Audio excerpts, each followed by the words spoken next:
chief guest of the conference, Comrade Pushpa Kamal Dahal Prachanda, has already entered into her. Let's welcome him by applause on the dais. Ladies and gentlemen, this is kind of privilege and honor for us. We have been gathered here from different countries, different movements, different struggles to discuss and come up with some meaningful outcomes later on. This conference, which is very significant, not only in Nepal, but also in the whole globe, because we discuss the issues being faced, the challenges being faced by the toiling masses, by the workers, by the poor, by the people who are so far marginalized, and all those whose human rights are not recognized by the contemporary states and governments all over the world. So we will discuss all these things in 3 days program. So before I begin, I would like to request the Executive Director of IDS Nepal on behalf of all the partners of this conference to offer the bouquet as a symbol of welcoming all our guests, including chief guest, special guest, and the speaker, guest speaker, and the chairs. Friends, this is very much pleasing moment for us.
Welcome all the delegates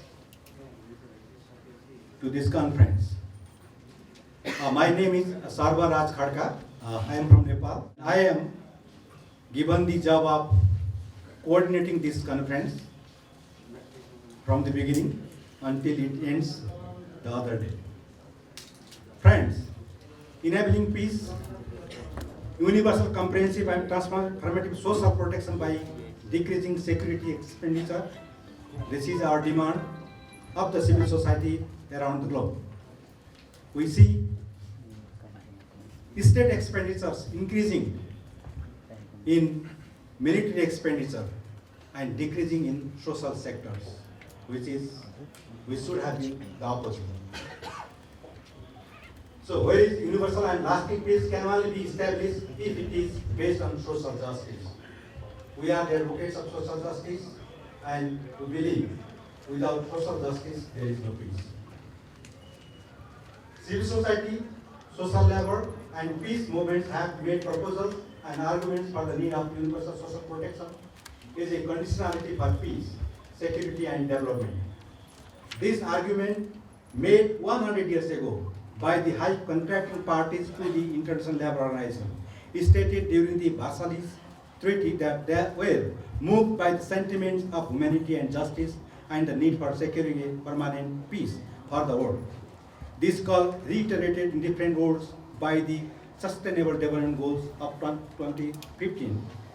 Various ILO conventions, calls from UN bodies remains largely unfulfilled even as globalization, new technologies, growth have overtaken the needs for peace and social justice. So this sets a tone of our discussion in these 3 days sessions. The objectives of this conference are to be aware of and recognize the correlation connection between peace, security and social justice. Two, to reiterate the efforts to revitalize the arguments made in the centenary movement of the ILO that defense budgets, when decreased, can provide alternatives of social justice expenditures as well as better security. The central argument is that securitization approach to all issues leads to militarized solutions that counter labor, peace and security. Third, to widen the agenda for social justice, the argument that social protection is utopian must be countered. Social justice is not utopian. Protection is not utopian. It is both possible and essential. We believe in that. Fourth, to show the political economy of growing security, defense, related expenditures and austerity, stagnation, social expenditure has been detrimental to development, growth and people. Showing the linkages between national and human security and peace is especially important in the current context of populist leaders who use militarization, threats and anxieties to propagate force to control labor, migrants and many others. And finally, we want to strengthen cooperation between people's movement for social justice and for peace all over the world.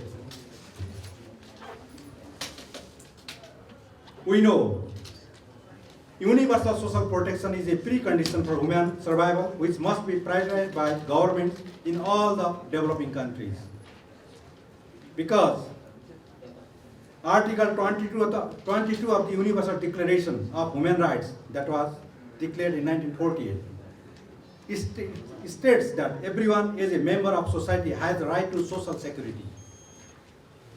The Sustainable Development Goals, particularly Sustainable Development Goal 1.3, aims to implement nationally appropriate social protection systems and measures for all, including floors, and by 2030 achieve substantial coverage of the poor and the vulnerable. This is brief background. Friends, you know Nepal is one of the newest republics and we are trying our level best to address the so far unaddressed agenda by our previous regime. And our political leaders, our governments, our people, our friends, they are trying to do not business as usual, but business as unusual. That is one of the examples I can give you. We have been able to develop, to enact law and develop programs for social protection, universal social protection, which was recently declared by the Right Honorable Prime Minister of Nepal. It is in place now and we hope it will really support those who need the support. Without taking much time of you, I again express my deep appreciation to the Right Honorable former Prime Minister of Nepal. He was the two-time Prime Minister and many of you know he was the commander of the People's War in Nepal, was fought for 10 years. So he led that movement, that struggle, that war, and he also instrumentally settled it, landed it by overthrowing the 250 years long monarchical system in the country. So we have that personality in this hall, in this conference. So on behalf of all the participants, all the organizers, I would like to extend my happiest welcome to the conference, Comrade Prachanda, who is known by this name very famously. Also, again, I would like to welcome Comrade Prachanda is also the chairperson of Nepal Communist Party, which is the ruling party largest party and having majority in the parliament and controlling the government. And you know, in Nepal we have 7 provinces. Out of the 6 provinces are controlled by the parliamentarians of the Communist Party of Nepal. So it is of that significance. So may I also now like to welcome Comrade Narayan Kaji Shrestha, who is the spokesperson of the Communist Party of Nepal, the ruling party again. Also, he is the former Deputy Prime Minister and one of the senior leaders of the party. Similarly, I would also like to welcome Julie Ward once more. She is the member of European Parliament from UK, representing Labour Party, and she is with the group of the Progressive Alliance of Socialism and Democrats in the European Parliament, and she just arrived today. Warm welcome, madam. And also the co-chairs who will be delivering their remarks later.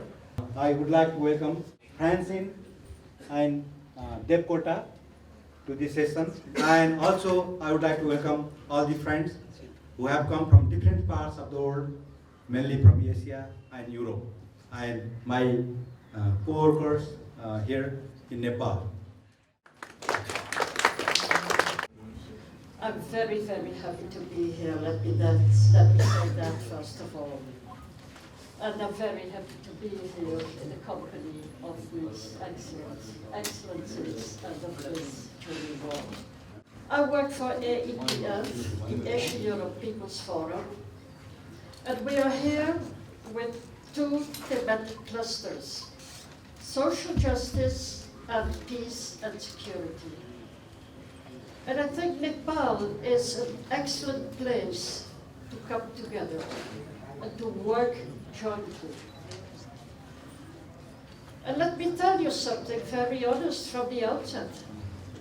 AEPF condemns violence because we think democratic procedures usually are better.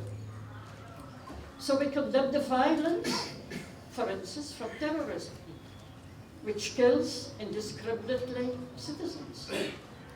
We condemn the violence in the streets of France today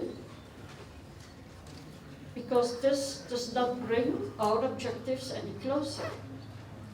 We also condemn the violence of the police in France because many people have been severely hurt. Some people have died. Some people have lost a foot, a hand, an eye. We condemn the violence everywhere in the world.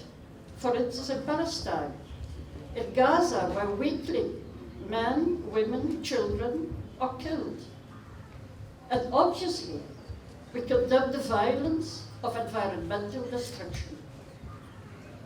But at the same time, we know that there are circumstances where violence is unavoidable.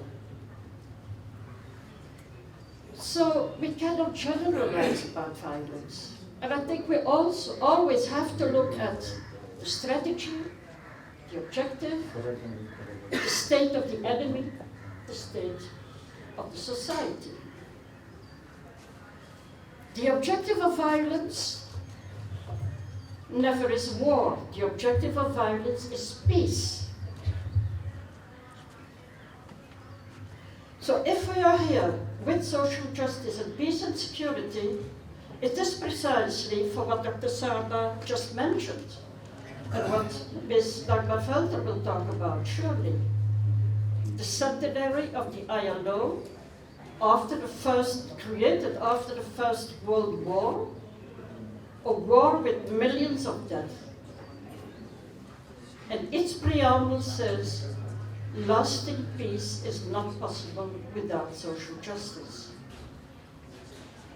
And today we have to add, it is not possible without the preservation of the environment. Because you cannot have peace when the environment is destroyed. And you cannot have a good environment when there is no peace.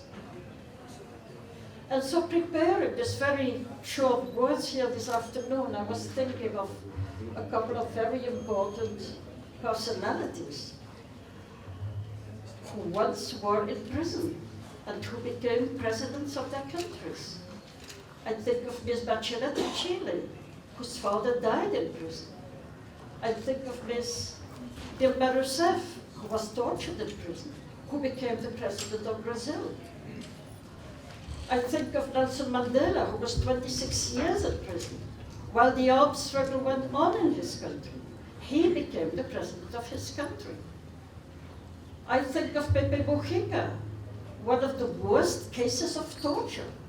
He survived and became the president of Uruguay. So these are extraordinary people, and I think we should never forget it.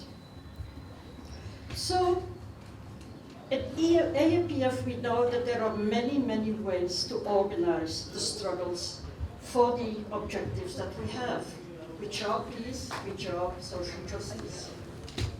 And we should never forget that. Because we should know that peace is never definitely achieved. It is a constant struggle. And we know this today even in Europe. Maybe Julie Ward will talk about it when she talks about Brexit and the risks in Northern Ireland. We have rising nationalism. There are many risks in Europe. So again, there are many, many lessons to be learned. And we should know that what we want to achieve never, ever falls out of the sky. It is always the result of a social struggle. So if we want peace, social justice, a healthy environment, we have to fight for it. Hopefully, all together. And I think that our strength and the courage we can have to organize these struggles is precisely the strength of our ideas and the strength of characters. I think we should never forget that. And I would like to conclude with one sentence from Bertolt Brecht, who said, "Unhappy the country that needs a hero." I think we are all heroes. I think we are all heroes when we succeed in working together, in organizing our struggles, in wanting peace, in wanting a clean environment, in wanting social justice. So let us hope that this conference will be an opportunity to continue this struggle, to strengthen the links amongst us, and to continue the fight for the coming time. Let us hope it will not be years, but let us hope we can succeed, and that we will have a possibility to see during this conference the real possibilities for it. Thank you so much. So we have Asia-Europe People's Forum. This is one platform created in 1996, immediately or parallel to the creation of the platform of the governments, ASM, Asia Europe meeting. So we have this, and the AEPF advocates the issues of the people. So we have several Nepalese organizations here: IDS Nepal, Integrated Development Society Nepal, Dalit NGO Federation of Nepal, Rural Reconstruction Nepal, Federation of Community Forestry Users Nepal. All these organizations are very big. They have thousands of members. General Federation of Nepalese Trade Unions, J-Fund, the largest trade union organization. We have Swatantrata Abhiyan, Freedom Campaign. We have FIAN Nepal, working on the issues of right to food and nutrition. We have COPSON, Community Forestry Users Network. We have Home-Based Workers Concerned Society, Nepal.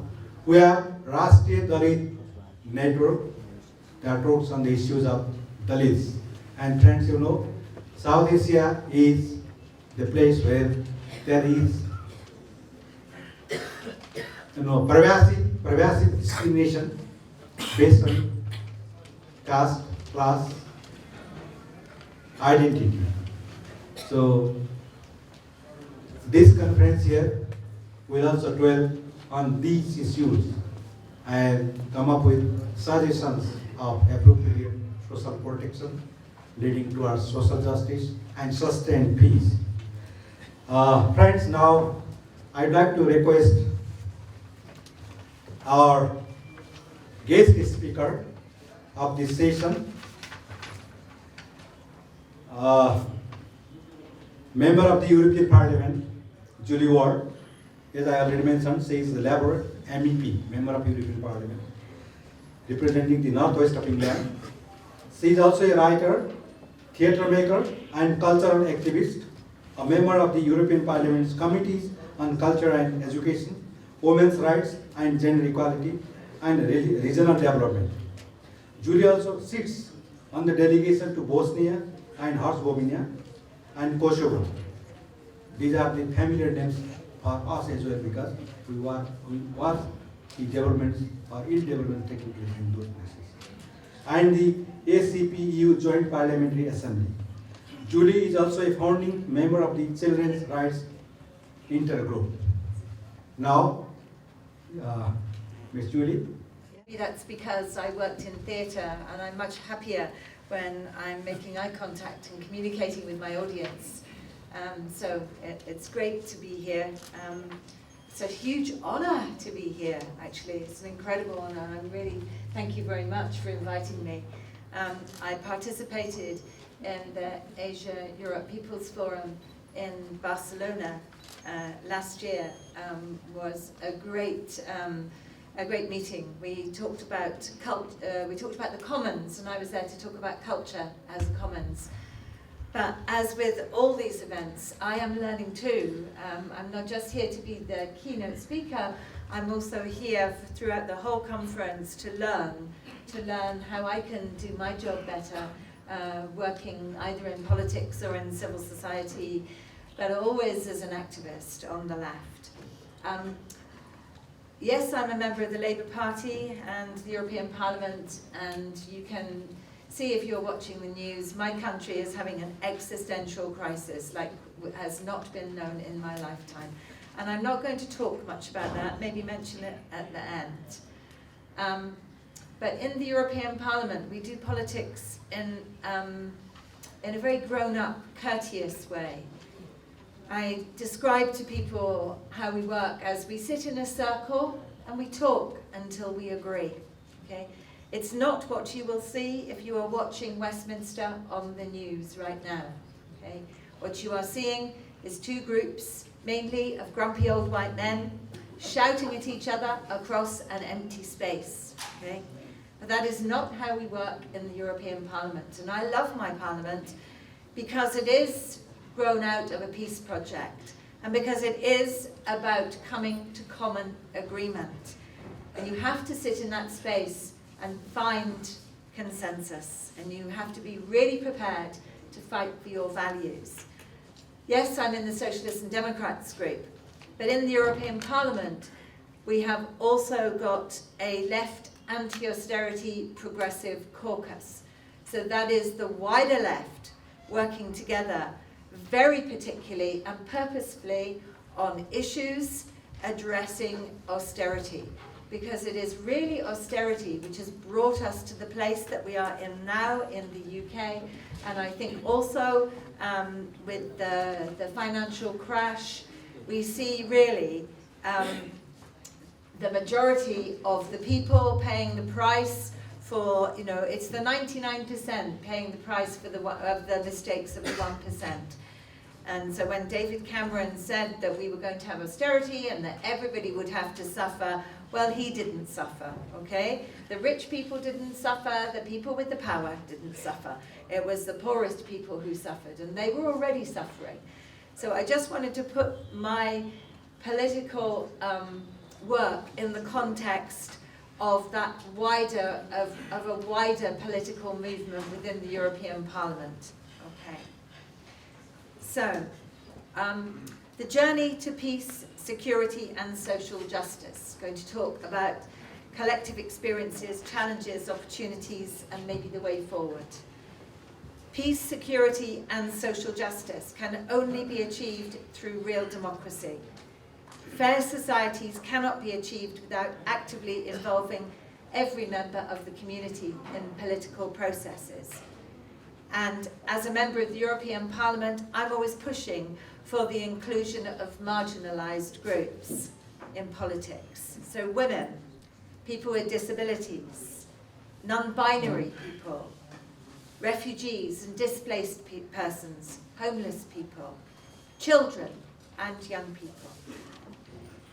When we look at who takes the decisions that matter worldwide, it's always the same people. Largely, as I already said, old white men. Far too often, large parts of the population are not sitting at the decision-making tables. Where are the women? Where are the people of colour? Where are the young people?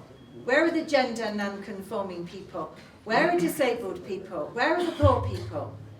These categories are often represented by a few iconic individuals in our governments and parliaments, in our public institutions and in the media. But these few iconic individuals are the exception. There is a structural lack of representation of many groups inside our societies. I have a written speech here, but I will sometimes stray from it. And I just want to tell you about a really wonderful parliament of poor people we had recently in my parliament. It happens during every legislature, every mandate, and it comprises of many organisations working with the most impoverished, dispossessed people in the EU. A lot of homelessness organisations. And I've been working with homeless people in my region, the northwest of England, in Manchester. We have terrible homelessness in the UK. And I have been bringing homeless people to the Parliament to speak in one of our intergroups, which is about anti-poverty. So you can see how these things link up. We are working on anti-poverty in our intergroup throughout the whole legislature, and then we have this Parliament of poor people. And it happens throughout a whole day. They're chairing it, they have committees, they have debates, they make resolutions, they vote. So it's a democratic process, very important. And I was there at the end of the day, and then the chair suddenly said, "Oh, Michel Barnier is in the room." And everybody knows, I think, who Michel Barnier is throughout the whole world now, because he is the man who is negotiating Brexit on behalf of the EU 27 member states. And he had just slipped in at the back. He wanted to be there. He didn't want to speak. He wanted to listen. He wanted to be with the poor people. But because he's who he is, he was expected to take the floor. And then he said, "This was where I wanted to be today. I wanted to be with you, the poor people, today, because it's most important that we listen to your stories, your experiences, in order to try and create a better Europe." And then he said, "But I couldn't come into the room earlier because, of course, Theresa May had come to Brussels and the Prime Minister of Ireland had come to Brussels, you know, these emergency summits that they keep having." And he said, "So I am having to speak with them because peace is at risk. Peace is at risk in the Brexit process. But I also wanted to tell you that story because of where I think his heart is and where he recognises the importance of inclusion in the most excluded people, but also because he has a great humility as well. And I think that's very important in leaders, humility. He came into the room not to speak, but to listen and to learn. And it's very important that all of us who find ourselves in position of power never lose that capacity to listen to the most marginalised people. I'm going to talk a lot about women. In fact, I had the courage to stand for political office because of violence against women and girls, because I could no longer countenance that this was happening in the 21st century on such a scale. It's an epidemic, actually, and it's unacceptable in the 21st century. And I very clearly see the links between violence and between peace and security and social justice and economic justice. For me, all these things are linked. So I'm very pleased that I'm on the Women's Rights Committee. And women's involvement in peace and security is absolutely necessary, because women pay the highest price in conflict situations. So women's role in peace and security processes is a condition in order for peace to be sustainable. Men need to learn that when women are included, everybody wins. Everybody is better off, and solutions are sustainable. And too often we see that putting aside women, keeping them out of the room, has led to unfruitful processes. Now, if I tell you that in the Brexit negotiating team from the British government, there is only one woman in a 13-strong negotiating team, okay? Yes, we have a woman Prime Minister, but she's not an inclusive leader. And only one woman in that team going to Brussels to negotiate with Michel Barnier, right? And women have realized that Brexit will bring them even more economic injustice, and many women are part of the anti-Brexit movement. If you want to look at a really wonderful anti-Brexit movement, there is a Facebook and a Twitter group called Women for Europe. And so we can see how women can see that their future, their security, their livelihoods, but also their family's security is threatened by the process that my government is going through at the minute. In many of the post-conflict countries where I work, the same people who ran the war are running the peace. And that means that trust is sorely tested and progress is painfully slow, because men don't want to give up the power. I've been working a lot in Bosnia and Herzegovina and Kosovo, as has been said. And one of the things that I've managed to do there, in Kosovo at least, is to continue to advocate for the women victims of violence during the war to receive compensation, because that did not happen, and it is over 20 years that war took place, and for 20 years the victims of violence, many of whom left widowed, never received a penny compensation. But in the last year we managed to achieve that by the European parliamentarians putting pressure on the government. So I'm very proud of that. In the European Parliament, I've recently been working on addressing the issue of terrorism. I've been responsible for 2 different files on this in the past few months. There's nothing like the EU getting its money's worth out of its hard-working Labour MEPs. So I wasn't expecting to keep being given so much responsibility. But one of the files had to do with women's role in preventing radicalisation. And this became a very contentious and difficult file to work on, because the politicians in the right and centre-right parties were very reluctant to talk about how women from diverse backgrounds can work to prevent violent extremism. They were also reluctant to talk about violent extremism in a broad sense.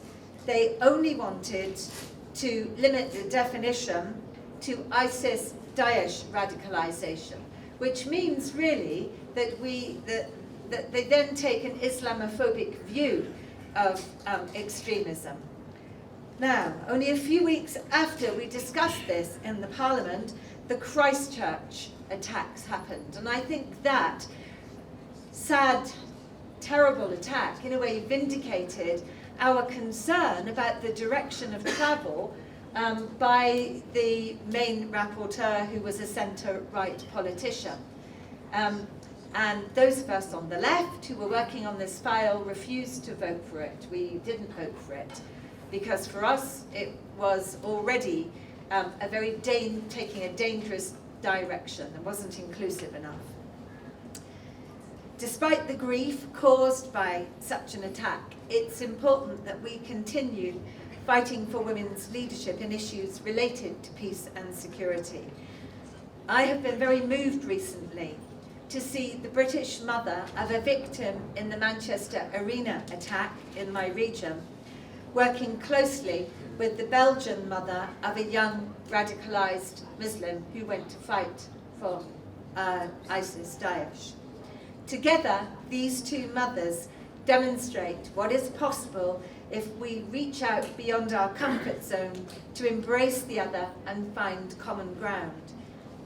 These two bereaved mothers also opened their hearts to a white radical extremist man who joined the EU anti-radicalisation network so that they could all share best practice in education and youth and community settings.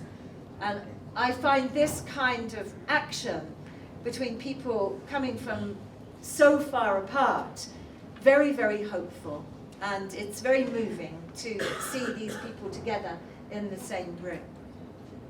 I also want to mention the Parents' Circle, which is an extraordinary peace and reconciliation organisation set up by parents who lost their children on either side of the conflict between Israel and Palestine.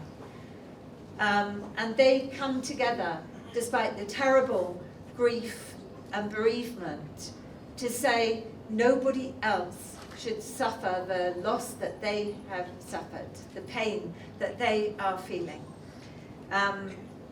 So my good friend Robbie Damelin, who is an Israeli mother, lost her son, who was a soldier, attacked by Palestinian sniper. And Bassem Aramen lost his daughter to an Israeli soldier.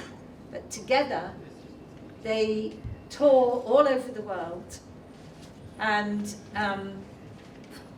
they give an extraordinary message about how you must bridge that gap, that divide. You must find a way across it. You must come together in your grief, in your bereavement, in your pain. It's worrying for me to see how the Parents' Circle is attacked in Israel and Palestine. How people on each side of that disagreement, of that conflict, fear this love, this coming together, this embracing of each other in bereavement and grief.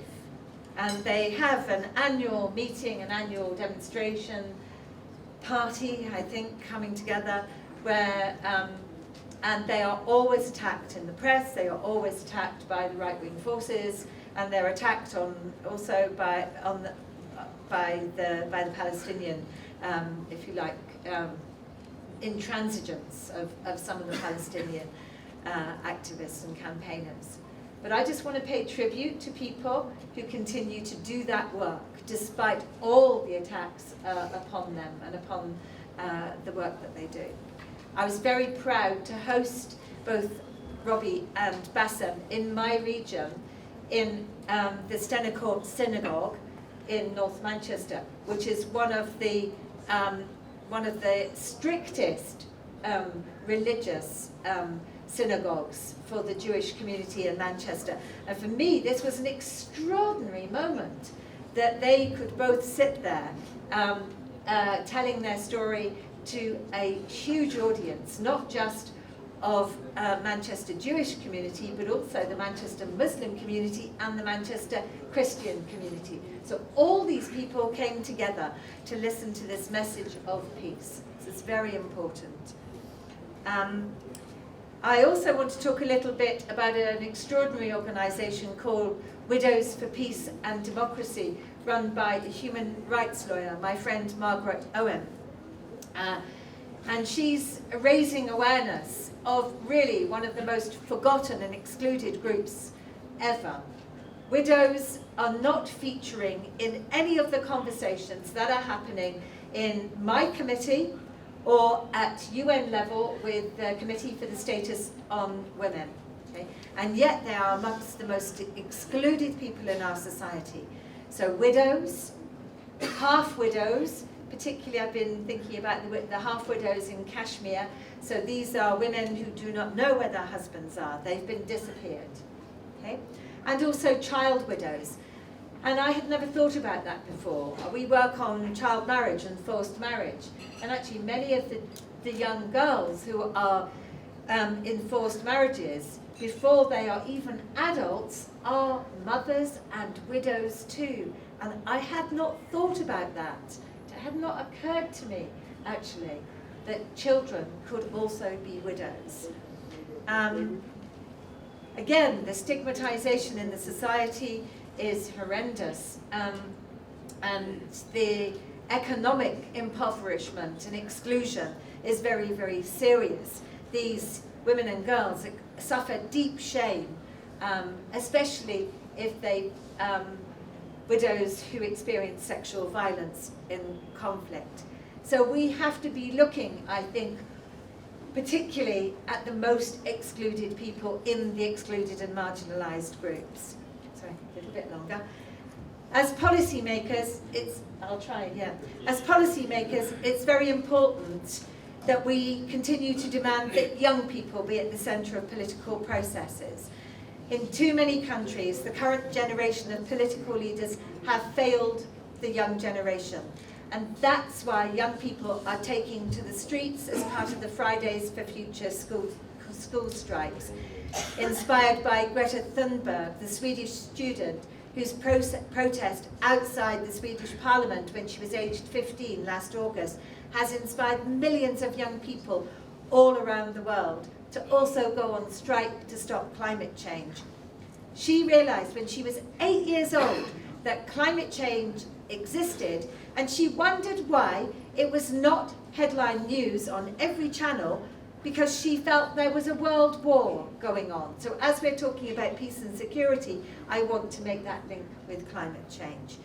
So we have to have youth policies which equip young people with the skills, motivation, commitments to become open and active citizens in more resilient societies in our fast-changing, complex world.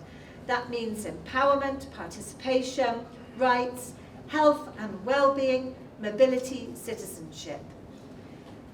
We need young people to have transferable skills. We need to have a lifelong learning approach to learning. That means informal learning, volunteering, arts and sport. And we also need to promote digital skills and media literacy in order to counter fake news and in order to have our young people be able to be critical thinkers and have a digital curiosity. It's very important. We're living in an interconnected world, but it's not okay just to have the skills to be able to turn on the computer and fiddle with your phone. You have to be able to use those skills in a curious way, in a questioning way, to be the masters of that technology, not simply the recipients of it. And I also want to talk about responsible leadership, entrepreneurship, social entrepreneurship, which can boost the economy while simultaneously alleviating deprivation, social exclusion, and other societal problems. So I believe that entrepreneurship should incorporate a social dimension, so including fair trade, social enterprises, alternative business models, such as cooperatives, in order to achieve social, inclusive, and sustainable economy. I think I will finish there. Maybe just to leave you with a quote from Greta Thunberg, who said, We can't change the world by playing by the rules, because the rules have to be changed. So we should take a note from that during our conference over the next few days. And I thank you very much. Who toured us through different societies that have been in trouble and different themes that we need to focus on if we want sustained peace. And that is possible. Sometimes we are governed by the rules, but the rules are made by the people, or we, or our representatives. So we need to have people-friendly rules, people-friendly policies, people-friendly acts, so that justice, security, peace for those who really need in our societies, they can enjoy. Thank you very much once again. Now, I would like to invite Comrade Narayan Kazi Shrestha, the special guest of this conference,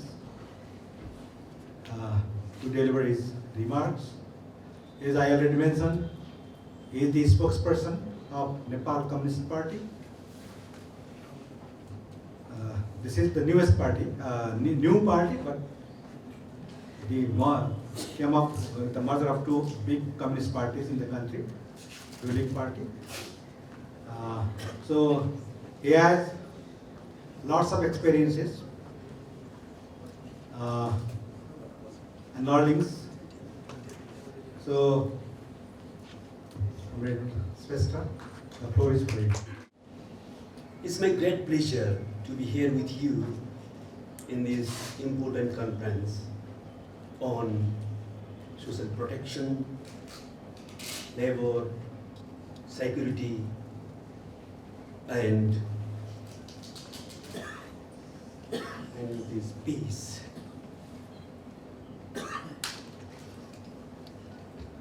I extend my heartfelt thanks to the organizer for organizing this important conference and inviting me to be a part of this wonderful event. I am also very much thankful to you that you organized this conference in Nepal, where we have initiated a new experiment on democracy and development as a result of our heroic and people's struggles, focusing on social justice, development, peace, genuine democracy, and new model of development. So this will, of course, help us to march forward in our journey to achieve this goal of genuine democracy, effective democracy, new model of development focused on deprived class, caste, ethnicity, gender, region and all this. So I thank you all for you organize this in Nepal.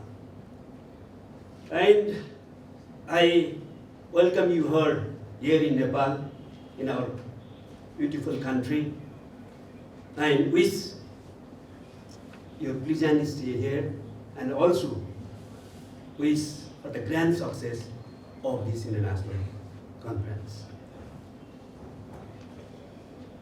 For this conference, very important theme has been chosen,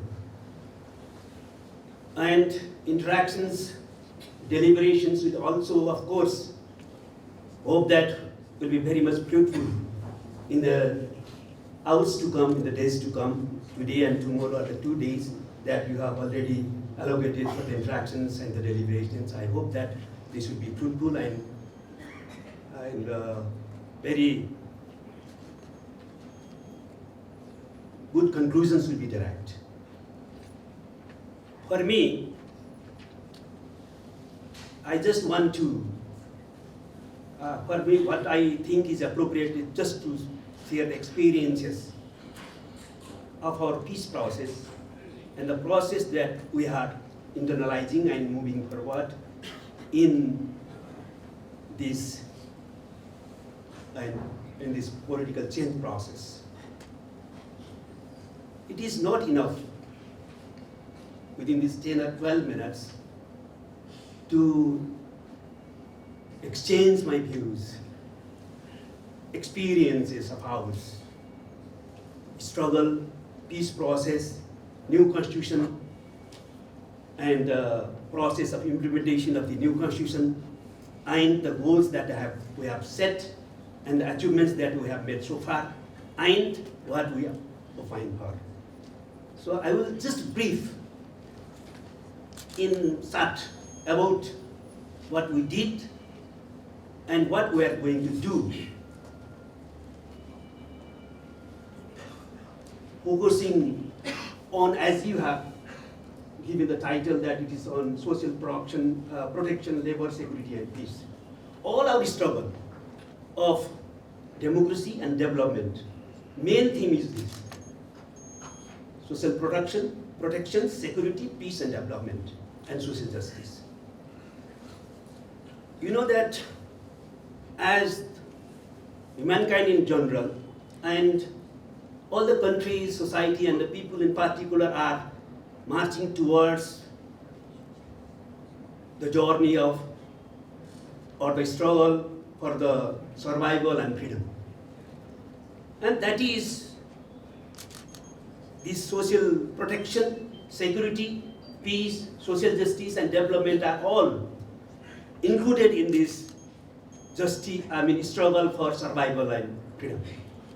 So all the political systems and all other socio-economic change that we do and we bind for is for this social agenda. So the Nepalese people also fought heroically for this political change. We fought hundreds of years. We have a long history of hard struggle by the Nepalese people to end the feudal autocracy and establish genuine democracy. In the era of 1940s, organized movement began that went through many ups and downs, many achievements, many changes and regression. And after the end of Rana autocracy in 1950, there was a limited political freedom, but that could not continue far.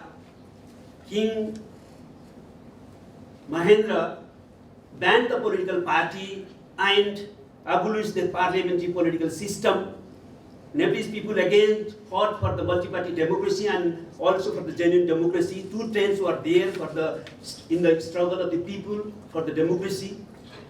In 1990s, again, there was the big people's movement which restored the multi-party democracy. But after establishing the multi-party democracy also, that could not last long. And in 1996, under the leadership of Comrade Prachanda, who is himself here, under the leadership of Comrade Prachanda, the then CPN Maoist initiated the People's War, or that started the armed insurgency, which lasted for 10 years. To understand Nepal's change process, one question is always asked before us. because you had already the liberal political democratic system after the first people's movement of 1990. Why did the People's War was initiated? Why armed insurgency was initiated? What for?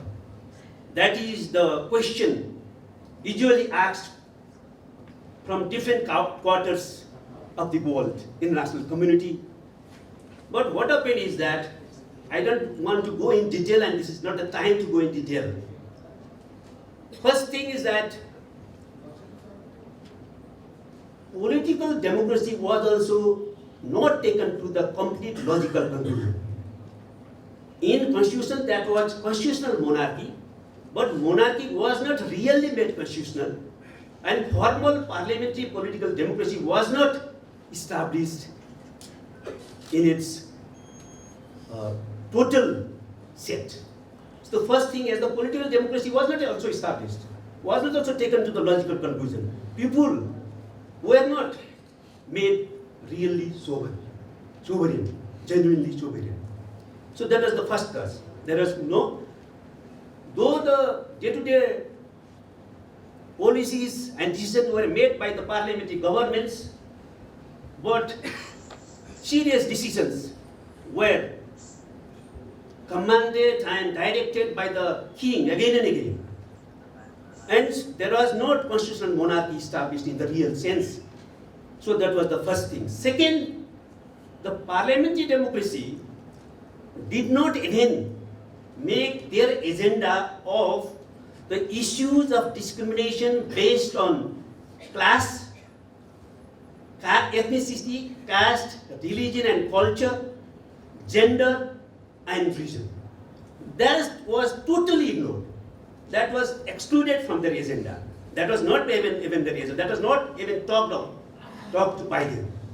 So, the third, the parliamentary government and the parliamentary system could not even deliver the simple things that they will deliver to the people: rampant corruption, poverty, hunger, disease, unemployment. So these problems rose up, and that made the people very dissatisfied, and people could not stay as it is. So that was the third point. So with this political approach, socio-economic approach of change, the Maoist party got the conclusion, reached the conclusion that socio-economic change and restructuring of the state is must. And for that, struggle is must. And parliamentary peaceful struggle is not enough. That I already shown that it will not address these problems and these issues. So we have to go for the armed insurgency or the armed struggle.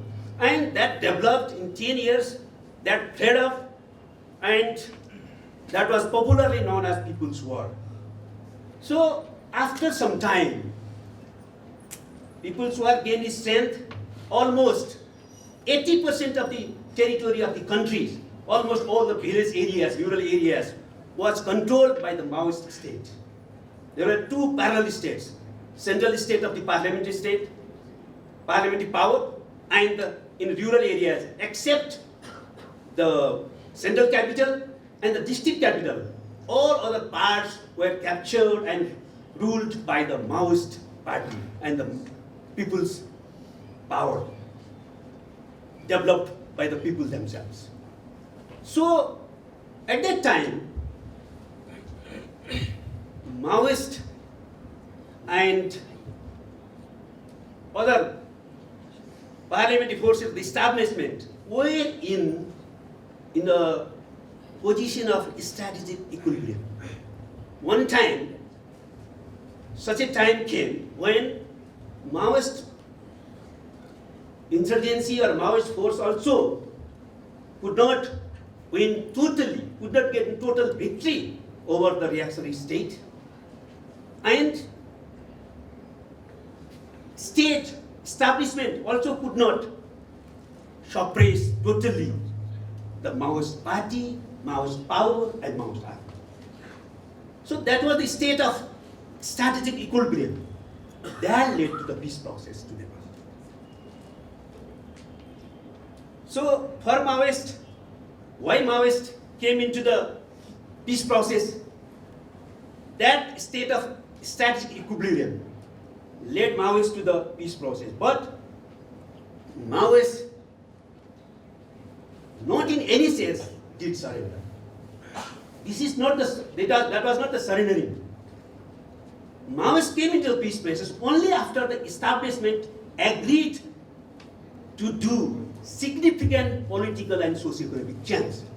Without change, without the agreement on change, Maoist was ready to fight till the last breath for the people's power. But because establishment became ready for the change in state and socio-economic structure, then they were ready, Maoist party became ready to enter into the peace process for change. So change and peace process in Nepal are interrelated.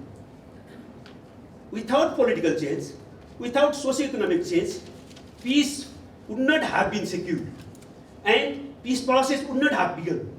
Without agreement on the socio-economic and political change, without agreement on restructuring of the state, peace process would not have begun and peace would not have established. So with that agreement, Maoist party came into the peace process. Why the reactionary or the parliamentary forces or the one major section of the establishment agreed to bring the Maoist party in the peace process or agreed for themselves to be in a part of the peace process? Because there was the risk for themselves that if they could not adhere to the Maoist demands, if they could not be ready for the political change and socio-economic change, Maoist party may go ahead, Maoist forces may go ahead to the complete victory of the state and total collapse of the system. So they felt that risk. Without that feeling, without that analysis, they could not have come to the peace process with the Maoists. And another risk was also felt by them. If not, the Maoists could capture the whole state power. Autocratic monarchy could suppress them. And even the liberal democracy would be killed. And they would be totally sidelined. So that was the two risks faced by the major section of the establishment, parliamentary forces, that made the peace process materialize. And we had a very unique peace process in Nepal. That was the homegrown peace process. Nepali people and Nepali political actors were the main actors. No mediation from international forces from outside. Though international support was there, we cannot rule out the role of international support and our neighbors' role. But main decision makers were the Nepali actors, and that was the main unique feature of Nepali peace process. The second thing is what?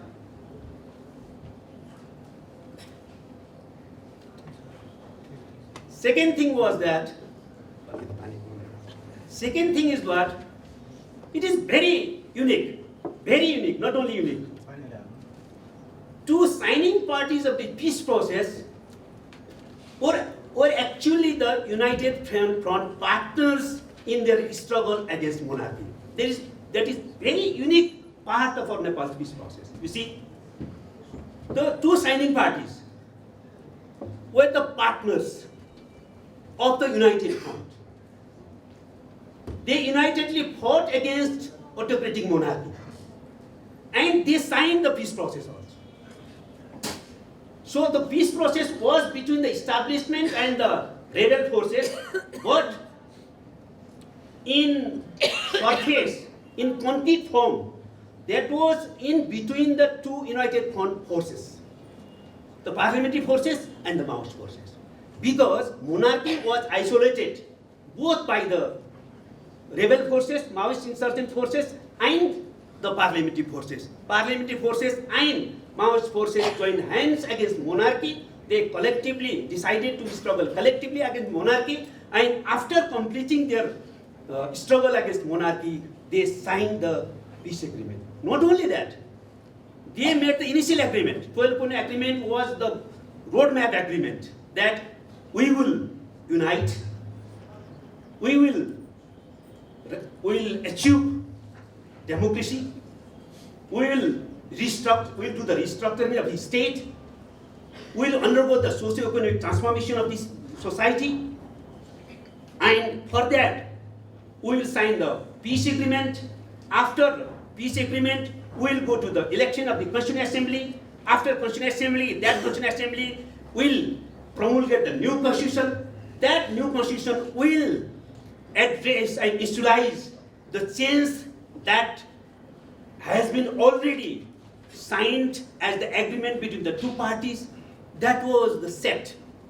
So this process, though there was very ups and downs in the peace process itself, many complexities were there, but because peace process was unique, peace process was driven by the domestic forces, because peace process was between the United Front parties, that was taken to the logical conclusion, and we had the Constituent Assembly election 2 times, not only 1 time. One Constituent Assembly could not promulgate the state election. Constitution.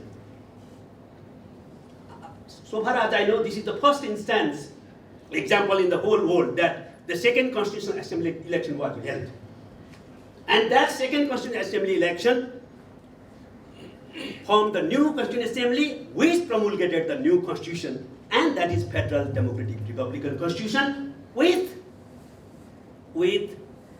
socialism-oriented inclusive democracy. So now I want to confine myself on what the change we have made so far in relation with this protection, so security and peace. What we visualized in new constitution, that is 4 things, and that is mainly 2 things. First thing is that for the first time in the history of Nepal, Nepali people became really sovereign, and they asserted and exercised their sovereign power. People became sovereign.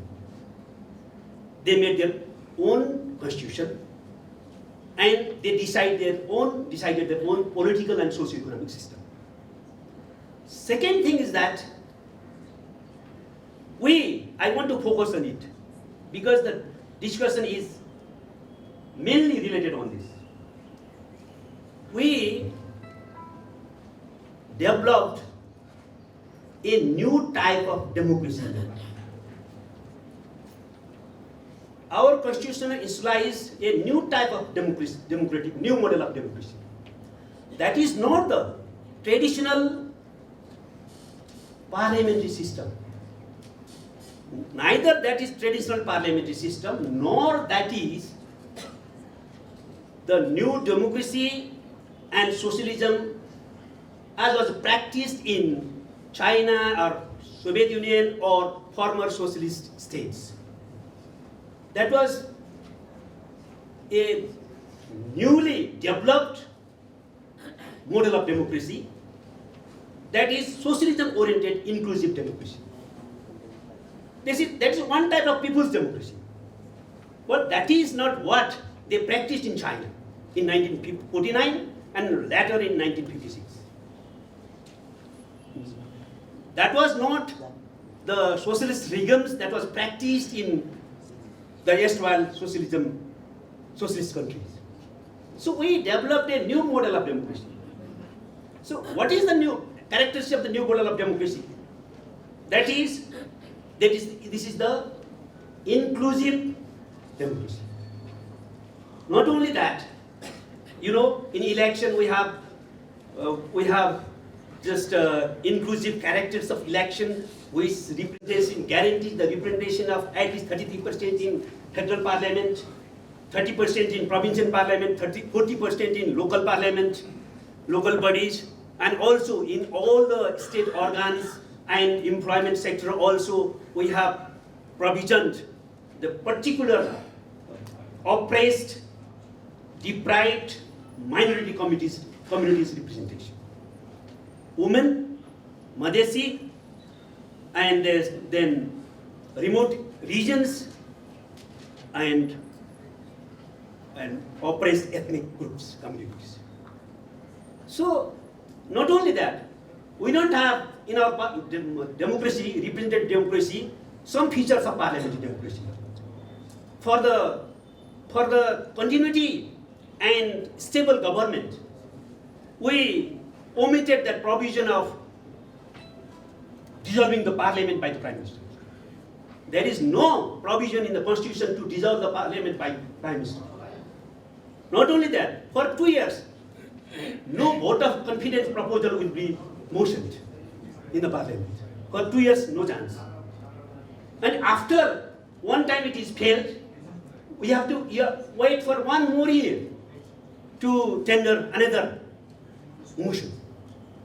So, in parliamentary democratic system also, we have made some reforms, and its essential character has been made inclusive. So, this is inclusive democracy. And state has been defined as socialism oriented. It is not socialism right now, but it is socialism oriented inclusive democracy. It's the new model of democracy we have developed, and we have challenges to really to practice it in reality. So we are having big challenge before us, how to make it a success. The second thing is that now where we are going to, after promulgation of the new constitution, we held 3-tier election, local election, provincial election, and this federal election. And the stable government has been formed. Our party, Nepal Communist Party, had secured nearly 2/3 majority in the federal parliament. Out of 7 provinces, we have secured majority in 6 provinces, and in majority of the local bodies, we have gained the majority and we have our governments. So right now, to achieve genuine sustainable peace, to guarantee social justice, to end the discrimination and deprivation based on class, ethnicity, caste, religion, culture, gender, and remote areas, we have to go forward with some implementing some pertinent tasks. One is, we have to be able to assert the sovereignty of the people in the real sense continuously, not one time. Because we made the constitution by the Constitutional Assembly, that was the exercise of the sovereign power of the people by the people's representatives, but that is not enough. We have to be able to assert the sovereignty of the people, exercise of the sovereignty of the people continuously in our democracy. That is our first point. And we have to be able to safeguard our national sovereignty and independence so that any kind of foreign intervention is stopped. So this is our first task and responsibility, and we are doing that job. The second thing is that we have to share the achievements. We have to safeguard our democracy that we have just institutionalized. As I mentioned, that is a new type of experiment, new model of democracy that we have institutionalized in the Constitution. Some says this is a just a parliamentary democracy. Some says communists are leading this constitution and also leading the system, and they are taking the system to the totalitarian communist regime. That is not true. So we have to save our achievements. We have to save our new experiment, make it a success. That means new model of democracy that we have developed must be taken to a successful experiment. The second thing, and I request and urge to all of you, democracy is not a complete concept and phenomenon. Democracy is to be developed further and further. So we have to discuss. The people's forums, civil societies, intellectuals, political parties of the whole world international community should discuss on this issue. How we develop the democracy. For example, you see, we are going through the peaceful multi-party competition, where we are facing the election. We came in the power through election, but we know that there is such a challenge in election. Big monies are demanded, are consumed in the election. Genuine democracy, how effectively works with this sort of electoral system? That is a big challenge for us too. That doesn't mean that we want to minimize the electoral process, electoral system. We'll go through the multi-party political competition through peaceful election process, but we are very serious to improve the electoral process. How? Without consulting this, without correcting this, just talking of democracy, just freedom of political party, periodic election, government, some decisions is not enough. So you have to go further deep into developing the democracy part. The second thing that we are very much concerned about. Third thing is that, may I draw your attention please on this particular issue, which is a global issue now. So we are going to develop a new model of development. Not only new model of democracy, but new model of development which will ensure social justice, which will protect the laborers, which will establish genuine peace. What type of development should be chosen by us? The Western model of development, which promotes wealth concentration, huge wealth concentration, big gap between rich and poor, devastating damage of environment, even risking the threat of humankind itself. Is that the model of development that we have to implement? No. So to ensure the social justice, to end the discrimination based on class, caste, ethnicity, region, and gender, to end the hunger, poverty, unemployment, social protection, which means dignified life, sustainable dignified life. So how to take the country and society into that direction? That is our challenge. So that means first, of course, we have to give focus on economic growth. That is of no dispute. Yes, economic growth.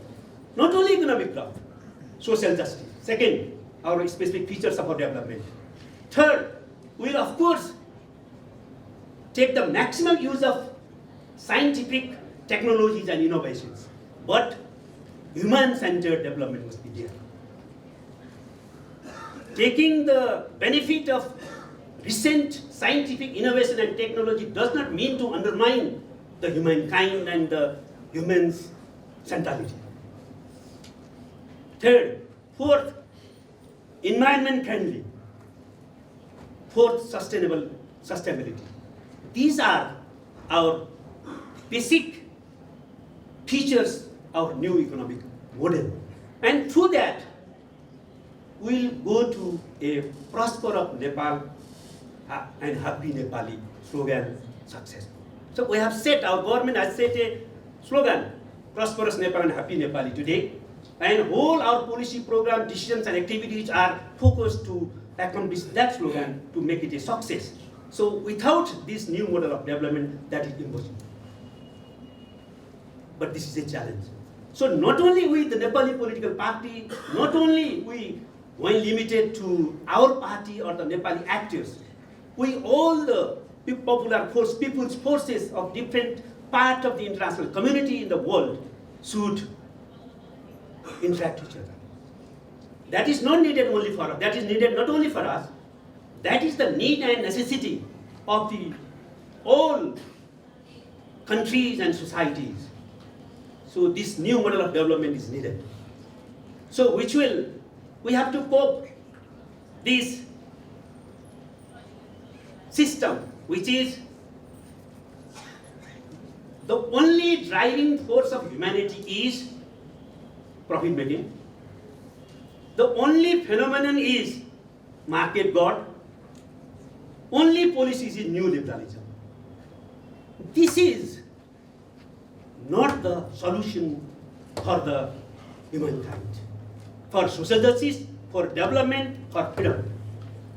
These three things should be coped with other appropriate new policy, programs, and action plans. So we have to interact each other.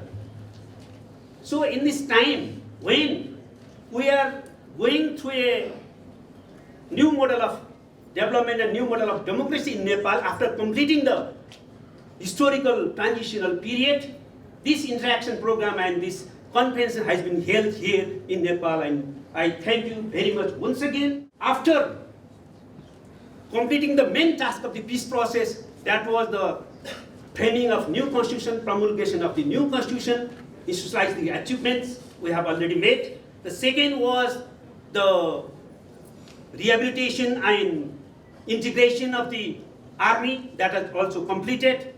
The third thing it is still remained, that is the transitional justice issue.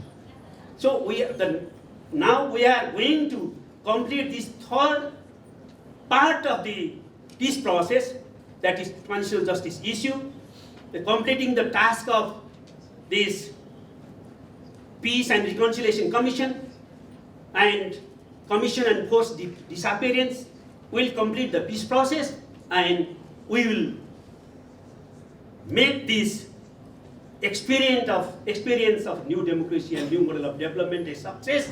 For that, we need the help and cooperation, not only the financial or any modalities of cooperation, but we need to discuss, we need to interact and develop further, reach and further this type of experiments and make it successful. Thank you all.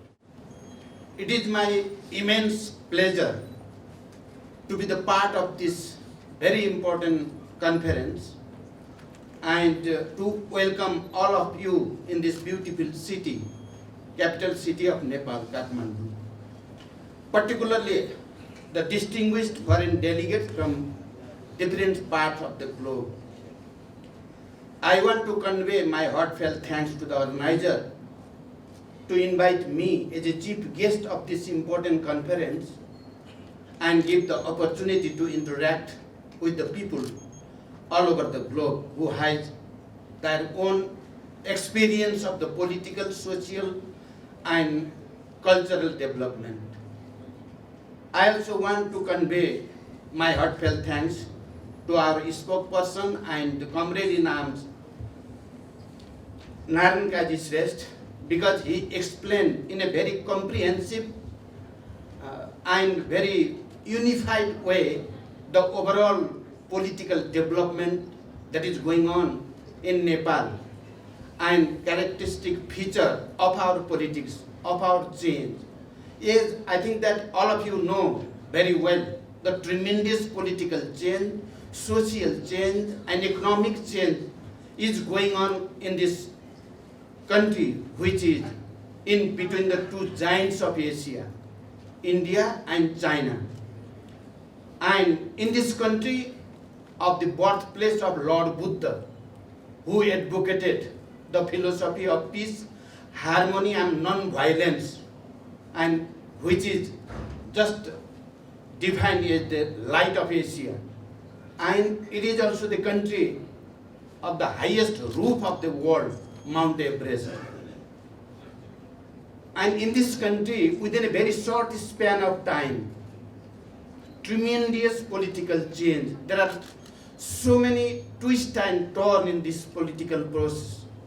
There are so many opportunities and challenges, ups and downs in the process. But ultimately, we are having a very unique experience of change. We are having a very unique experience of political establishment. Cheers and participants, as Comrade Shrestha has correctly explained the background of our peace, of our political transformation, democratic transformation. For me, this is something very encouraging, something just like a miracle, Just before 1 decade, I was the Supreme Commander of People's Liberation Army. I was a leader of Communist Party of Nepal, Maoist. As you have already informed, that more than 80% of the rural area was controlled by my party and by my People's Liberation Army. This is something miracle, Within a very short span of time, there was a understanding with parliamentary political party, the then 7 political party who has been suppressed by the autocratic monarchy, and I myself proposed to come to a united front, to come to a unity in action against the monarchy, against the autocracy. Right from the very beginning, we are having some unique political understanding. Just after the initiation of People's War, I myself put forward the terms and conditions for peace and democratic transformation. We are not any kinds of terrorist or violent extremism or something like that. Just before the initiation of People's War, we tried to convey our political concern. We tried to address the genuine concern of our marginalized people, all the oppressed class, oppressed ethnic group, women, Dalit, and other marginalized people from regional discrimination and all kinds of discrimination. We put forward a 40 points demands with the government. For your kind information, I also want to convey that before the initiation of this resistance movement, armed insurgency, we are also the third party of the parliament at that time. We tried to convey our concern. We tried to convey the genuine demands of the oppressed people in the parliament. We put forward the 40-point demands to the government, and we give some ultimatum that within this time limit, if there will be a genuine address, process of genuine address of the genuine concern of the people, we will continue this parliamentary democratic system. But unfortunately, at that time, government tried to suppress the genuine demands and aspirations, genuine movement of the people, particularly in the rural areas, particularly the poor peoples, particularly the laboring masses. So many kinds of discrimination. I cannot go in detail right now. That has been happened all over the country, and we were forced. Not only we have not initiated. Actually, truly speaking, the reality is that we were forced to go with the people. We were forced to resist the suppression of the state, and that led us to have an armed insurgency. And because our political demands and our overall political program was based on the genuine demands of the oppressed communities and oppressed people, therefore there was a huge support that is not possible in every condition, but here in our case, we enjoyed within a very short span of time the overall support all over the country from the women. In our People's Liberation Army, near about 50% of the combatants were women. 40% was just like the demarcation, that kinds of participants, those women who have been suppressed, oppressed, and many kinds of discrimination was there, who were not literate. That kinds of women from household came out and took the guns and tried to resist the suppression. This is something heroic, something very encouraging, and it created an atmosphere. As just Comrade Shrestha has explained here, it created an atmosphere of strategic equilibrium and in an overall sense of international political situation, world situation. We try to understand the overall regional situation and national situation. And we are worried, we are concerned that if there is a peaceful solution of this war, we will be very happy to have that solution. If there will be a democratic transformation through any peaceful means, we will be very happy. We understand the overall dynamics of the change that is going on all over the world. It is not possible to have a complete victory only through armed struggle. International situation is not like that. In this 21st century and in the century of this globalization and liberalization, all these things are going on. In this very concrete international situation, we concluded that if there is a possibility, we will try our best to catch that possibility for democratic transformation, for peaceful transformation. And I myself, when there was an autocratic monarchy and they were trying to confuse the people, not only here in Nepal, but also in an international forum like United Nations General Assembly. At that time, King himself wanted to be there when there was a suppression to all the political parliamentary parties, and he wanted to go there and appeal the international community. We are having a terrorism because they have already declared the price of my heads and heads of my colleagues. Millions and millions of rupees of price have been there. And in that situation, I took the initiative for political understanding, for peace agreement, for dialogue with the parliamentary parties. And because they were also suppressed by the autocratic monarchy, and all other oppressed community were waiting for any peaceful means, some change, some solution of the problem. And in that situation, I make a unilateral ceasefire and appeal all the political parliamentary party, civil society. Here is our respectable Damannath Dhungana, who also played a very positive role to create the atmosphere of peace and political transformation. And all civil society, all political party came together, and major political parliamentary party came together to have a 12-point understanding. And that 12-point understanding created an atmosphere of the huge mass movement. That kind of mass movement is rare in the history. This armed insurgency and peaceful mass movement came together to have a united front, to move side by side. The leader of 7 political party was the late Girija Prasad Koirala, the chairman of the Nepali Congress, oldest democratic party as it has been known.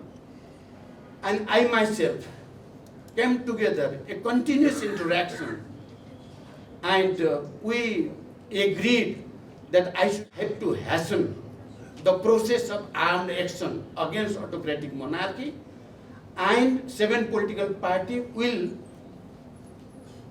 create an atmosphere of mass movement, peaceful mass movement. That kinds of political atmosphere, armed insurgency and democratic parties came together, all civil society came together, all women's and oppressed community came together to have a huge and unparalleled in the history, that kinds of movement, who created the atmosphere of comprehensive peace agreement, who created the atmosphere of democratic change. And for me, this is something new. This is something surprise, you know. This is something miracle. Just after couple of years of the commander of army and leader of insurgency became the leader of the single largest party through the parliamentary peaceful election, became the single largest party, and I have the opportunity to lead the country as a first Prime Minister of Federal Democratic Republic. This is something very unique, and it may be a very good reference for all the people all over the world who really want to understand the uniqueness and the development of peace and democracy in this country. I know in Latin America, in Colombia, they have recognized and given the peace prizes, but I have very much concern that that peace process is going to be succeed or fail. There are some serious problems have already been come up, but I hope and I wish that peace process should be successful. Anyway, we are having a very unique, homegrown and successful process of the peace process. We have already concluded the most delicate and sensitive part of the peace process. Integration of ex-combatants or the PLA combatants into Nepal army and management of the huge amount of arms and ammunition. This one was the part of the peace process which was very complicated, very difficult.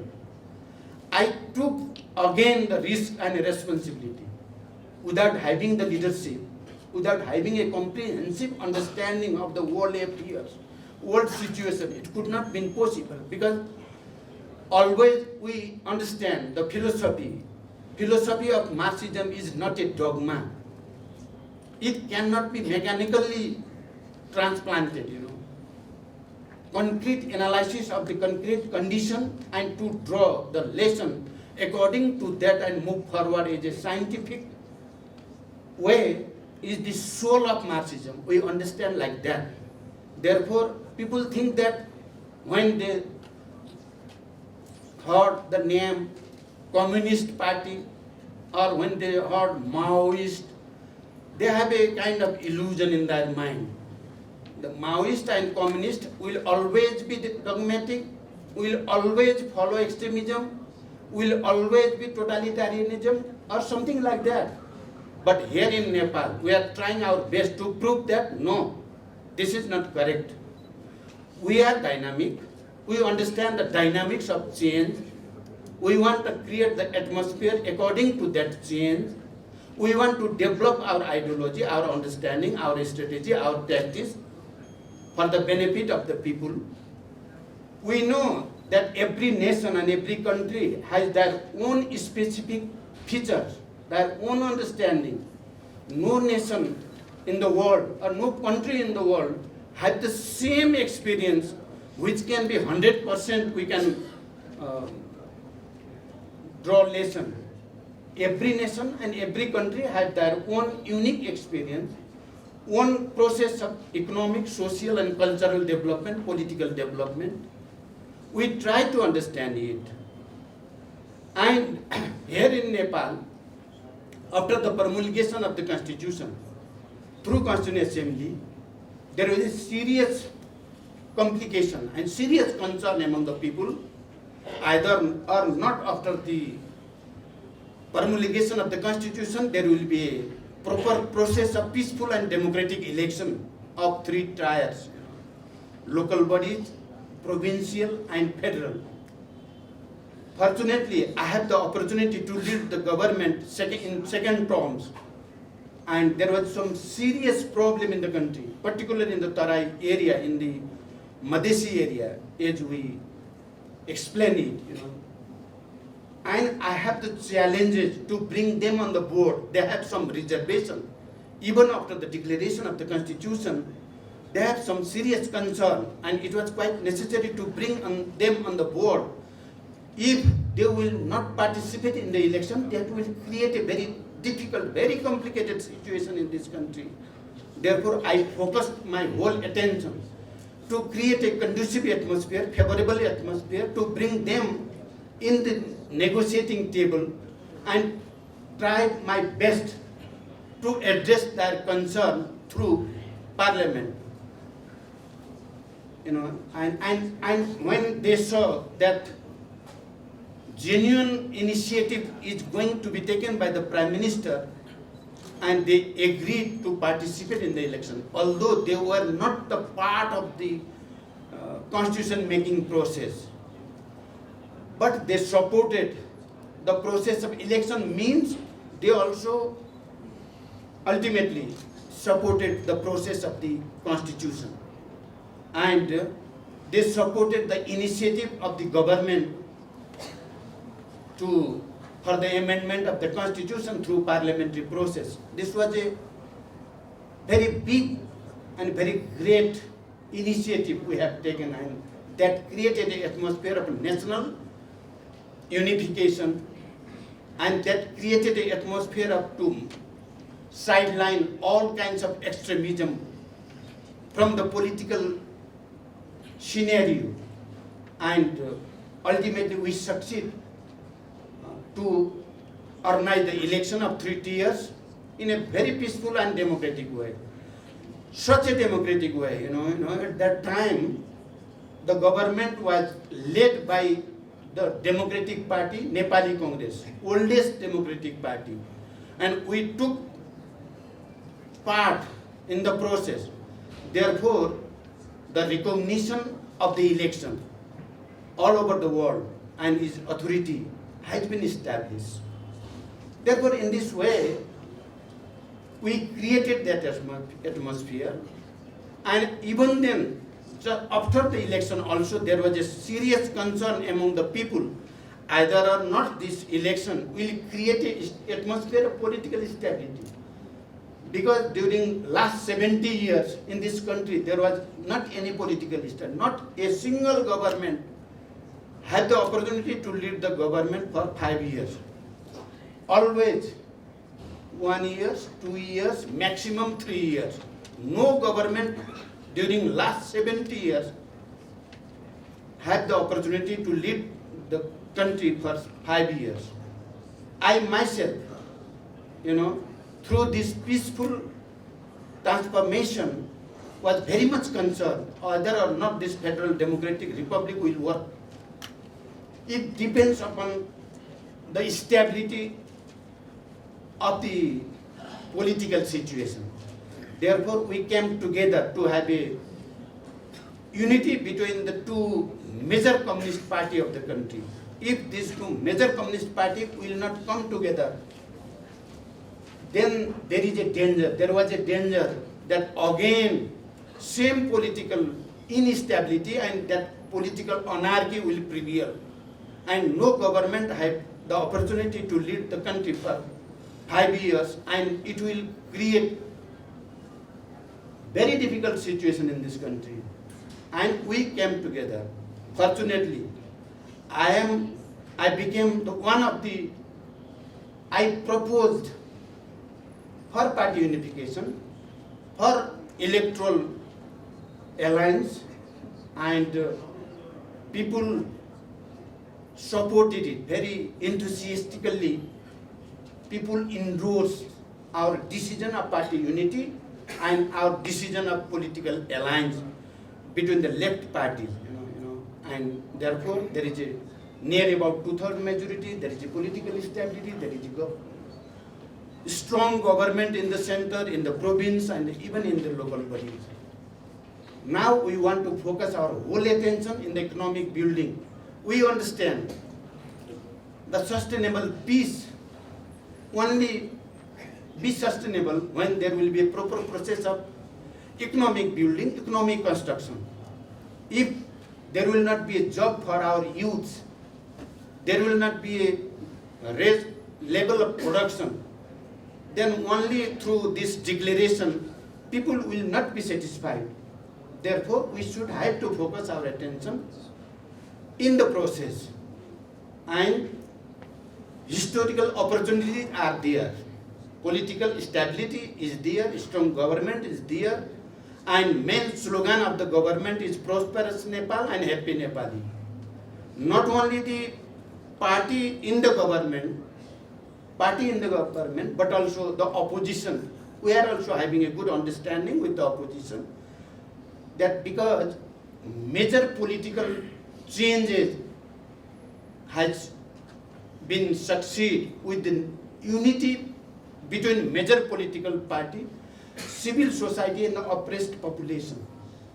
And when we are entering in the new era of the economic development, we should have a national unity, we should have a good understanding, strategic understanding between major political parties and leaders. There is a understanding. All are now concerned how to create the atmosphere of peace, stability and prosperity in this country, mainly in the economic building. You know, last week we are having a very encouraging investment summit. People all over the globe come here and they committed that this is the country where there are huge opportunity for the investment. Although previously there were so many hurdles, bureaucratic hurdles, so many hurdles, rules, regulations, so many things were there, and this government, this new government and our party is trying its best to change that kinds of hurdles and create a conducive and favorable atmosphere for the investment. We understand very well that without creating the conducive atmosphere for FDI, foreign direct investment, it is very difficult for the country like us to address, to satisfy the demands of the people. Therefore, we are going to change. We have already changed some hurdles. Now we are going to change other hurdles and create atmosphere of benefit. Without having a benefit, no party will take the risk for any country, for any investment. They need security, safety for their investment. They need benefit. Without benefit, nobody will invest. People will not just like benevolent. You know. We cannot expect like that. Therefore, we should have to create that atmosphere. We are trying our best to create that atmosphere. And all this stability and development will safeguard, because we are having, already we have so many provision in our constitution which is inclusive. The representation of the oppressed community, oppressed section of the population is there. It has been explained. And in terms of the fundamental rights, we have already clearly stated in the Constitution, and at the same time, according to the Constitution, rule and law are there. And there is not any problem from Constitution or some political commitment. But now how to implement it and address the genuine demand of the people, and in result, people now want a result. Until and unless there will not be a result, positive result, people will not satisfy. Neither from Communist Party nor from Nepali Congress or other any party, people have no concern about the name of the party or philosophy of the party. They need the change in the real life. until and unless there will be a change, they will support the political party, all these things. If they will not satisfy the demands of the people, then people have every right, because they are sovereign, they can decide anything. Therefore, our party in this contest is very much serious to create the atmosphere of prosperity. And I think that this kinds of forum and this kinds of conference will be very much helpful to understand all the process and to create a favorable atmosphere for the development and for the social security, social justice, peace, stability, and labor right. I hope that your deliberation, your conference will come with a very concrete conclusion, and it will be very much helpful for us. Lastly, I want to convey once again I want to convey my heartfelt thanks to all of you and wish a very pleasant stay in this beautiful country. In terms of nature, ours is a beautiful country, and if you have the opportunity, please try to find time to see the natural beauty of this country. Have a pleasant stay. Thank you very much. Many thanks to the chief guest of the conference. It's very difficult to comprehend what he shared with us. So the clear message is, we are trying the labor-based to address the causes of exploitation, marginalization, deprivation, poverty, hunger, injustices, etc., through a peaceful process. That is the message. And we need supports from all quarters of the society, local or global, to make it happen within a very short period of time, because we cannot wait for long.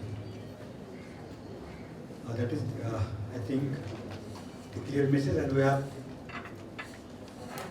such a high intellectual and highly committed leadership in the country, and we are very confident that will happen shortly or as soon as possible.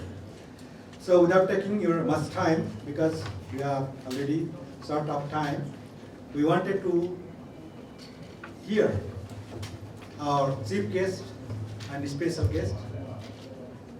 So also we started a bit late, so we have a little bit more time than we really wanted to conclude this session.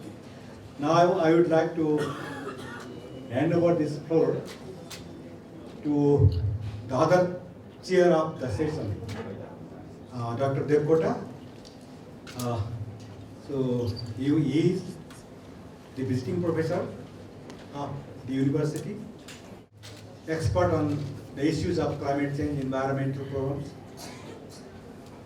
and he also is affiliated with several other organizations in the country and abroad, and he is also the Honorable Vice Chairperson of the National Planning Commission of Nepal, the plan-making body who coordinates the development plans of the country. First of all, I would like to welcome you all in this opening session of the International Conference on Universal Social Protection, Labor, Security and Peace, which is held from today, tomorrow and the day after tomorrow. I am pleased to note representation from Europe, especially from UK, Spain, Belgium, France, Germany and other more. And from Asia, mainly India, Pakistan, Bangladesh, Malaysia, Philippines, Vietnam, and our national partners from Nepal in this conference. I expect that your travel, although long, was comfortable, and wish that your stay here in Kathmandu will be enjoyable and memorable. I am particularly delighted to express my sincere gratitude on behalf of the organizing committee to the global community and partners in Nepal who have actively contributed in making this conference as a success. The Asia-Europe People's Forum, AEPF, is a broad and dynamic network of progressive and major civil society organizations and the trade unions, including people's movements, non-government organizations, and issue-based campaign networks across the Asia and Europe. I don't know much about the AEPF. I was involved past 2-3 years ago, but I can see that we can learn from each other many more together. I believe the AEPF has made a substantial contribution in putting the imperatives of a people-centered regional integration on the agenda of civil society in Asia and in Europe, addressing issues of regional democratization, especially on the centrality of the citizens' participation. Universal social protection is a condition for a human survival, which must be prioritized by governments in all the countries. The Universal Declaration of Human Rights is a milestone document in the history of the human rights. In that context, the reality which in the most developed country is still very far from the realization of the goals of SDG 1.3 especially, which is the implement nationally appropriate in a social protection systems and measures for all, including the many inclusion issues. In fact, less than 30% of the whole population, I want to note down here, is covered by social security systems only. In Asia, one of the world's most dynamic regions, working conditions remain poor and do not lead to stable income, thus cannot lift workers out of poverty, still reforming the real need in the sectors and subsectors. Today, we have to discuss further, which we are planning, Universal Social Protection Agenda, which is everyone's access to all services. Besides basic social security, labor rights, access to universal benefits of health, education, civic services like water, energy, sanitation, public transport, clean air and environment, and basic human needs like shelter, food, clothing. Access to all these needs is integral to the survival and well-being of human existence. It must therefore be treated as a part of commons, which must be preserved and extended by the national state to make it accessible for all. In my experience working in National Planning Commission in Nepal, who believes in new liberal economy, may not include all these agenda, so that we have to discuss more beyond that, how we can make all this inclusion in our development aspects of the countries, basically in the developing country, and as well as we have heard from the Europe, they are also struggling in the same agenda for many years. With this, I don't want to go in other issues where very high level respectable speakers are speaking from Nepalese perspective side in different sessions. But I like to say in this context, I hope this conference will collectively highlight and achieve. There are few expectations organizing this conference as an organizing committee, partners of Nepal, stock taking of the situation in Europe and Asia with unemployment. These are the issues we are going to discuss. Poverty and inequality, we will be discussing migration and climate crisis, as well as its consequences for democracy with the emergence of right-wing populism we'll be discussing more. Overview of the new geopolitical actors at the national and global levels.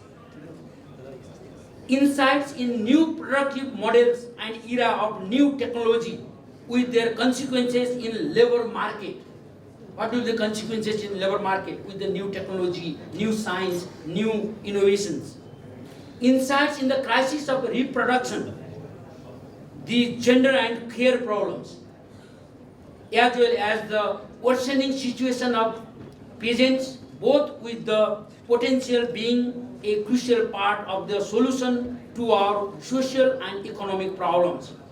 Philosophy of our global charter and identification of the concrete possibilities which offers the work of social movements, social justice, and many more. We will have the 3 days to go together. I hope this conference will provide an important forum for the sharing of knowledge and experiences on universal social protection, labor, security, and peace. In last, I really appreciate, and on behalf of organizer, I like to offer our thanks to Comrade Prachanda for his very insight deliberations as a dynamic leader of Nepal, very respected leaders in Nepal, and Comrade Naran Kaji as well as panelist, being a panelist and contributing today with us. And we really appreciate on behalf of our organizing committee for your generosity, for your time. And with this, I wish your presence, all international delegates and Nepalese delegates and participation, you will have the good opportunity to contribute yourself. You will have the good opportunity to give us the feedback. You will have the contribute for the national building and global building in the sectors and sub-sectors that will have the enough opportunity to speak. With this, I wish the conference grand success, effective in addressing the concerns and needs of all of us. Thanks.